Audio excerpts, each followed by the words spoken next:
ਤੇ 2 ਮਿੰਟ ਬਾਅਦ ਮੈਨੂੰ ਫੋਨ ਆ ਗਿਆ ਵੀ ਖਾਲਾ ਢੀਲਾ ਦੀ ਜਿਹੜਾ ਡੈਥ ਹੋ ਗਈ। ਮੈਨੂੰ ਇਹ ਵੀ ਨਹੀਂ ਦੱਸਿਆ ਗਿਆ ਵੀ ਉਹਦਾ ਕਤਲ ਹੋਇਆ ਜਾਂ ਛੁਰੀਆਂ ਮਾਰੀਆਂ ਗਈਆਂ ਇਹ ਉਹ। ਅੱਛਾ, ਮੈਂ ਤਾਂ ਉੱਥੋਂ ਛੁੱਟੀ ਲੈ ਕੇ ਆਇਆ ਤੇ ਮੈਨੂੰ ਪਤਾ ਲੱਗਿਆ ਕਿ ਤੁਹਾਡੀ ਸਿਸਟਰ ਕਤਲ ਹੋ ਗਈ। ਕਤਲ ਹੋ ਗਈ। ਮੈਂ ਜਦੋਂ ਹਸਪਤਾਲ ਪਹੁੰਚਾ ਉਦੋਂ ਮੈਨੂੰ ਪਤਾ ਲੱਗਾ ਵੀ ਮੇਰੀ ਸਿਸਟਰ ਕਤਲ ਹੋ ਗਈ। ਅੱਛਾ, ਜਿਹੜੇ ਬੰਦੇ ਨੇ ਕਤਲ ਕੀਤਾ ਹੈ ਉਹਦਾ ਨਾਮ ਅਬਦੁੱਲਾ ਹੈ ਜੀ, ਉਹ ਸ਼ਖਸ ਵੀ ਉੱਥੇ ਮੁਲਾਜ਼ਮ ਹੈ। ਹਾਂਜੀ ਉਹ ਵੀ ਮੁਲਾਜ਼ਮ ਹੈ। ਪੁਲਿਸ ਨੇ ਗ੍ਰਿਫਤਾਰ ਕਰ ਲਿਆ ਉਹਨੂੰ। ਸੁਣਿਆ ਹੈ ਜੀ, ਸਾਨੂੰ ਤਾਂ ਵਿਖਾਇਆ ਨਹੀਂ ਕਿਸੇ, ਸੁਣਿਆ ਵੀ ਉਹ ਗ੍ਰਿਫਤਾਰ ਹੋ ਗਿਆ। ਸਾਡੇ गली मोहल्ला तारीफ करता है। रीला बहुत अच्छी औरत है, बहुत नेक। मेरी बहन पर्दा करती थी, हम सब पर्दा करते हैं। बस मेरी बहन को ना इसे तंग किया और मेरे भाई को बताया उसने। ਕਤਲ ਦੀ ਵਜ੍ਹਾ ਕੀ ਬਣੀ, ਕਿਉਂ ਉਸ ਸ਼ਖਸ ਨੇ ਕਤਲ ਕੀਤਾ, ਕੀ ਕਹਿੰਦਾ ਸੀ ਉਹ? वो कहता सी मेरे नाल शादी कर। मेरी बहन ने कहा मैंने नहीं करनी, मैंने करनी होती तो मैं 15 साल से पहले मैं अपने मेरे भाइयों ने कहा था, मेरे बाप ने कहा था शादी कर लो। मैं अपने बच्चों को नहीं छोड़ा, मैं अपने बच्चों को नहीं छोड़ा। ਤੁਸੀਂ ਤੇ ਜਦੋਂ ਮੌਕੇ ਤੇ ਗਏ ਜੀ ਹਾਲਤ ਨਹੀਂ ਕਿਸ ਤਰ੍ਹਾਂ ਜੀ, ਦੀ? ਸਾਨੂੰ ਮੌਕੇ ਤੇ ਬੁਲਾਇਆ ਹੀ ਨਹੀਂ ਗਿਆ। ਤੁਸੀਂ ਕਿੱਥੇ ਸੀ ਉਦੋਂ? ਮੈਂ ਡਿਊਟੀ ਕਰਦਾ ਪਿਆ ਆਪਦੀ, ਮੈਂ ਜਿਹੜੇ ਮੁਲਾਜ਼ਮ ਹਾਂ। ਅੱਛਾ। ਮੈਂ ਫਾੜੇ ਤੇ ਡਿਊਟੀ ਕਰਦਾ ਪਿਆ। ਮੈਨੂੰ 4:15 ਵਜੇ ਫੋਨ ਆਇਆ ਹੂੰ, ਸਕੂਲ ਤੋਂ, ਅੱਛਾ। ਖਾਲਾ ਦੀ ਦਾਦੀ ਤਬੀਅਤ ਬਹੁਤ ਖਰਾਬ ਹੈ, ਜਲਦੀ ਪਹੁੰਚ ਜਾ। ਹੂੰ, ਮੈਂ ਆਪਦੇ ਛੋਟੇ ਭਰਾ ਨੂੰ ਭੇਜਣਾ, ਮੈਂ ਤਾਂ ਡਿਊਟੀ ਤੇ ਹਾਂ। ਅੱਛਾ। ਤੇ 2 ਮਿੰਟ ਬਾਅਦ ਮੈਨੂੰ ਫੋਨ ਆ ਗਿਆ ਵੀ ਖਾਲਾ ਢੀਲਾ ਦੀ ਜਿਹੜਾ ਡੈਥ ਹੋ ਗਈ। ਹੂੰ, ਮੈਨੂੰ ਇਹ ਵੀ ਨਹੀਂ ਦੱਸਿਆ ਗਿਆ ਵੀ ਉਹਦਾ ਕਤਲ ਹੋਇਆ ਜਾਂ ਛੁਰੀਆਂ ਮਾਰੀਆਂ ਗਈਆਂ ਇਹ ਉਹ। ਅੱਛਾ। ਮੈਂ ਤਾਂ ਉੱਥੋਂ ਛੁੱਟੀ ਲੈ ਕੇ ਆਇਆ ਤੇ ਮੈਨੂੰ ਪਤਾ ਲੱਗਿਆ ਕਿ ਤੁਹਾਡੀ ਸਿਸਟਰ ਕਤਲ ਹੋ ਗਈ। ਕਤਲ ਹੋ ਗਈ। ਮੈਂ ਜਦੋਂ ਹਸਪਤਾਲ ਪਹੁੰਚਾ ਉਦੋਂ ਮੈਨੂੰ ਪਤਾ ਲੱਗਾ ਵੀ ਮੇਰੀ ਸਿਸਟਰ ਕਤਲ ਹੋ ਗਈ। ਅੱਛਾ, ਜਿਹੜੇ ਬੰਦੇ ਨੇ ਕਤਲ ਕੀਤਾ ਹੈ ਉਹਦਾ ਨਾਮ ਅਬਦੁੱਲਾ ਹੈ, ਜੀ, ਉਹ ਸ਼ਖਸ ਵੀ ਉੱਥੇ ਮੁਲਾਜ਼ਮ ਹੈ। ਹਾਂਜੀ ਉਹ ਵੀ ਮੁਲਾਜ਼ਮ ਹੈ। ਪੁਲਿਸ ਨੇ ਗ੍ਰਿਫਤਾਰ ਕਰ ਲਿਆ ਉਹਨੂੰ। ਸੁਣਿਆ ਹੈ ਜੀ, ਸਾਨੂੰ ਤਾਂ ਵਿਖਾਇਆ ਨਹੀਂ ਕਿਸੇ, ਸੁਣਿਆ ਵੀ ਉਹ ਗ੍ਰਿਫਤਾਰ ਹੋ ਗਿਆ। ਕੀ ਕਿਹਾ ਉਹਨੇ? ਪੁਲਿਸ ਨੇ ਤੁਹਾਨੂੰ ਕੀ ਦੱਸਿਆ, ਕਿਸ ਵਜ੍ਹਾ ਤੋਂ ਕਤਲ ਕੀਤਾ? ਸਾਨੂੰ ਕਿਸੇ ਨੇ ਨਾ ਕੋਈ ਪੋਸਟਮਾਰਟਮ ਵਾਲਾ ਹਸਪਤਾਲ ਵਾਲਿਆਂ ਨੇ ਕਿਸੇ ਨੇ ਜੀ ਕੋਈ ਦੱਸਿਆ, ਨਾ ਕੋਈ ਸਾਨੂੰ ਪੁਲਿਸ ਵਾਲਿਆਂ ਨੇ ਦੱਸਿਆ। ਆ ਤੁਸੀਂ ਜਿਹੜੇ ਸਾਡੇ ਕੋਲ ਆਏ ਸਾਨੂੰ ਪੁੱਛਦੇ ਪਏ। ਕੀ ਕਹਿਣਾ ਚਾਹੁੰਦੇ ਇਨਸਾਫ ਵਾਸਤੇ? ਅਸੀਂ ਦਰਖਾਸਤ ਹੀ ਕਰ ਸਕਦੇ, ਹੁਣ ਅਸੀਂ ਕੀ ਕਰ ਸਕਦੇ ਹਾਂ? ਬੱਚਿਆਂ ਵਾਸਤੇ ਅਪੀਲ ਕਰ ਸਕਦੇ ਹਾਂ, मरियम नवाज साहब से भी, IGP पंजाब से भी और DPO कसूर से भी, सारे महकमाना से, वज़ीर तलीम से भी ये ना बच्चा ये आपने इस फैमिली में जो कत्ल होने वाली रहीला है उसका भाई था और उनकी बेटी जिनकी बात सुनिए किस तरीके से उनको कत्ल किया गया। उनकी बहन भी हमारे साथ मौजूद है, उनसे भी बात करते हैं और उनसे पूछते हैं कि घर में रहन सहन कैसा था और लास्ट टाइम जब इनकी बहन स्कूल गई थी उस टाइम क्या बातचीत हुई थी। बहन मुझे ये बताइएगा कि आपसे छोटी थी आपकी बहन? हाँ, मेरी बहन मेरे से छोटी थी। मेरी बहन कुछ नहीं कह गई। अच्छा, मैंने दसो कि ਜਦੋਂ ਉਹਦੇ ਸ਼ੋਹਰ ਦੀ ਡੈਥ ਹੋਈ ਹੈ, ਸ਼ਾਦੀ ਉਹਨੇ ਆਪਣੀ ਮਰਜ਼ੀ ਨਾਲ ਨਹੀਂ ਕੀਤੀ, ਬੱਚਿਆਂ ਦੀ ਵਜ੍ਹਾ ਤੋਂ ਜਾਂ ਕੋਈ ਤੁਸੀਂ ਨਹੀਂ ਕੀਤੀ ਸ਼ਾਦੀ ਉਹਨਾਂ ਦੀ? नहीं ਅਸੀਂ ਉਹਨੂੰ ਕਿਹਾ ਸੀ। ਮੇਰੇ ਅੱਬੂ ਮੌਲਵੀ थे।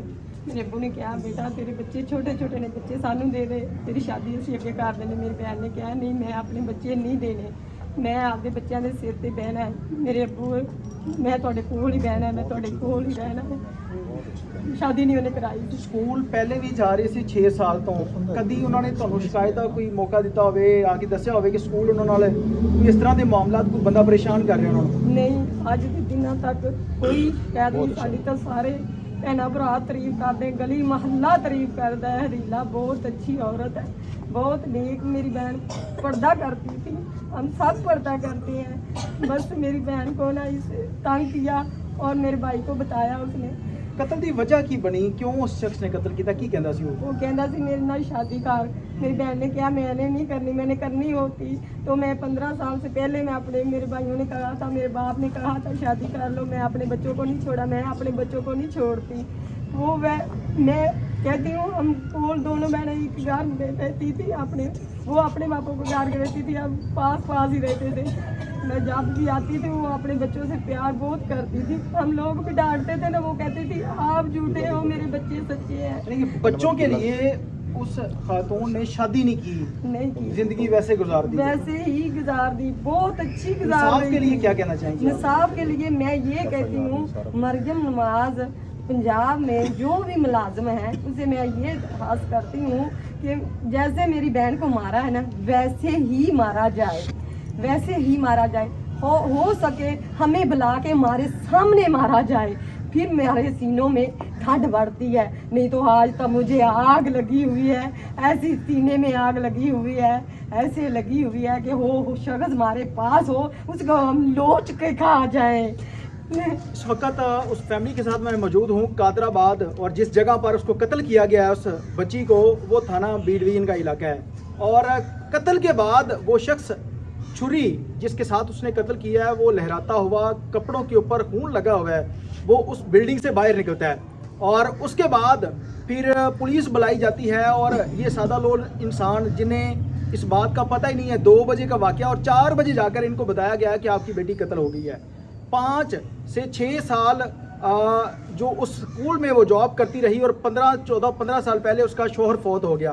اس نے دوسری شادی نہیں کی تھی کہ صرف میرے بچوں کی زندگیاں خراب ہو جائیں گی، لیکن اس کے باوجود بھی اس درندے نے اس کو قتل کر دیا ہے۔ میری ڈی پی او صاحب سے اور اسپیشلی آئی جی صاحب سے گزارش ہے کہ CCD کے حوالے اس کیس کو کرنا چاہیے اور پھر اس درندے کو بھی اسی طرح سے انصاف اور منطقی نظام تک پہنچانا چاہیے، بجائے کہ یہ کیس عدالتوں کے اندر جائے اور جو 10,000 پر گزارا کرنے والے وہ لوگ عدالتوں کے اندر فیسیں دیں اور اس کے بعد جا کر بھی ان کو انصاف نہ ملے۔